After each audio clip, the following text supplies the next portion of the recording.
Okay, in this video, I'm going to talk about the people that you really should study. And when I say study, I mean as in, watch their behaviors. Where do their behaviors come from? How do they develop these behaviors? Okay, and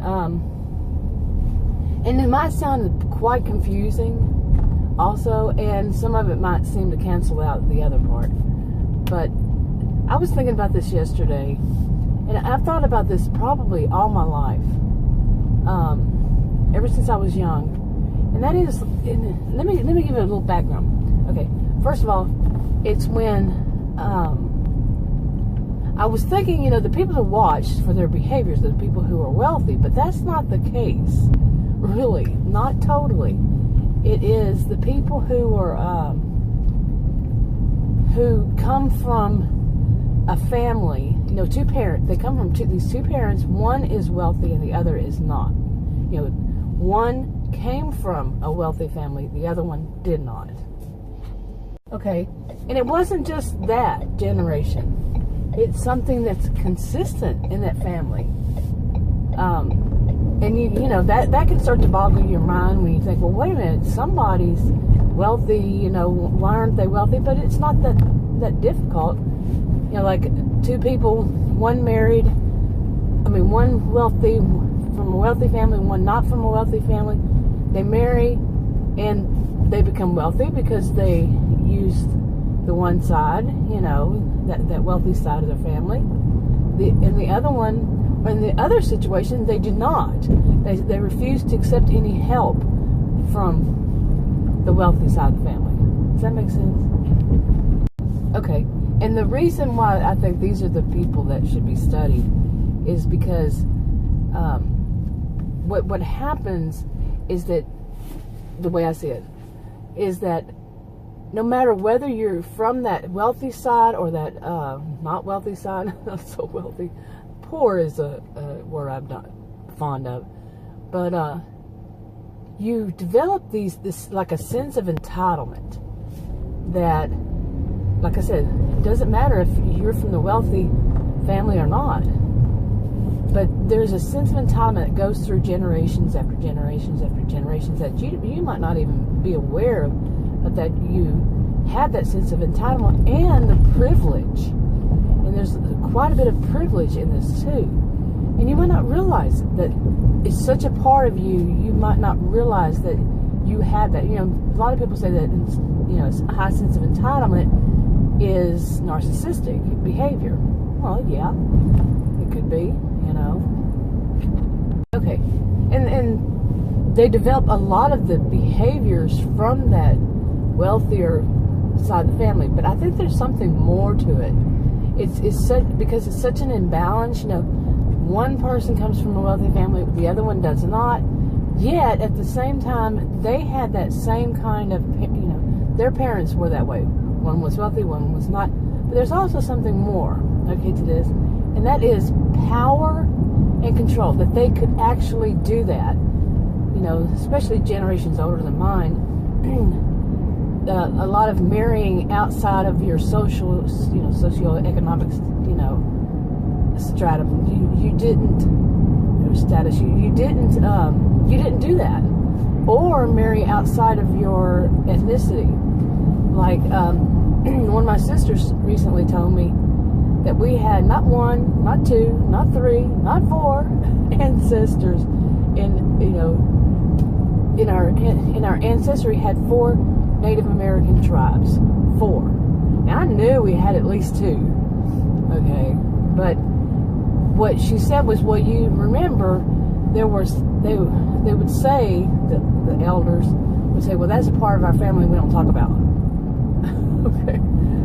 Yeah, but that was like our grandmother and her grandmother, that kind of thing. But the thing about it is, you have to know that more than likely it was either, it could have been illegal or it could have been socially unacceptable for them to marry outside of their ethnic group. Because their ethnic group, well, one side was German or Scotch-Irish. Wait, one was Scotch-Irish. I always grew up hearing that. I was like, what the heck is that? And then the other one was Pennsylvania Dutch. Yeah. Isn't that Amish? Then French, and I can't remember the other one. Oh my goodness, yeah. But anyway, they you know, they're classified as white. Okay, just put it down that Caucasian, white, non-Hispanic. They're not Hispanic. Okay, so they had that kind of privilege to, in the clout, to be able to marry outside of their socioeconomic status or their ethnicity. Like I said, that's not always been acceptable. I think some of the younger people might not realize that you couldn't do that. You know, sometimes it was against the law. Okay, but that in and of itself is something that is taught taught to generation after generation, and they you know, not really even taught. It's just part of the fabric of the family that they don't really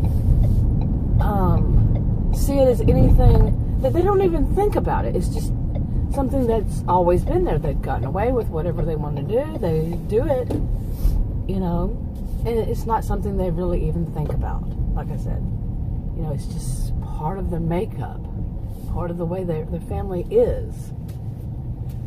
So these are seriously the people to watch, you know, seriously. Where did I leave off? But yeah, these are the kind of people to study. I really think so. With all that sense of entitlement that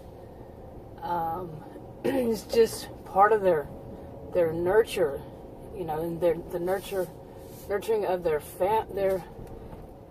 parents and their parents' parents, and on and on and on.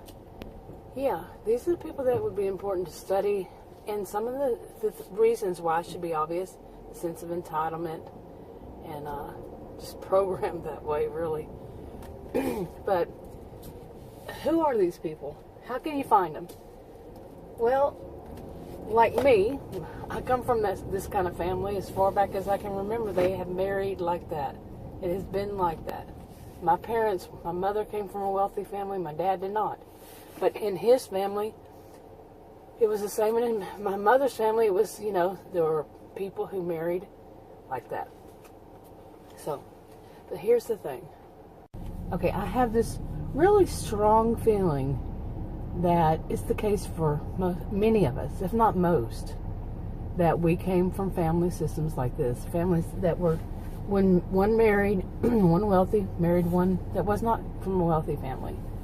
And maybe they later on became wealthy, if, you know, like if they were, went on the poor side, you know, they became wealthy. There's going to be wealth. We know this. You know, money is the root of all evil, kind of thing. But this one, I think, is more. It's different in a way, because you do have those that came from the poor side of the family. You know, that they became the poor side of the family, and there's a whole different dynamics when you have that poor side of the family looking over at the wealthy side of the family. There can be that kind that jealousy, and there's that feeling of they should have been entitled to that. It's a big mess, you know. Now I'm not saying, you know, people shouldn't marry outside of their, you know, they're this or they're that, because I did, you know, carrying on the family tradition kind of thing. Okay, but I do feel that this kind of family is where you would find a lot of dysfunction. Okay, because of that, because of all of it, including, you know, that sense of entitlement, that being nurturance, the whole nurturance, and the power that you are in a community and you can do what you want, and nobody can tell you no. Just having that kind of power that others do not have, you know, brings about, you know, so much.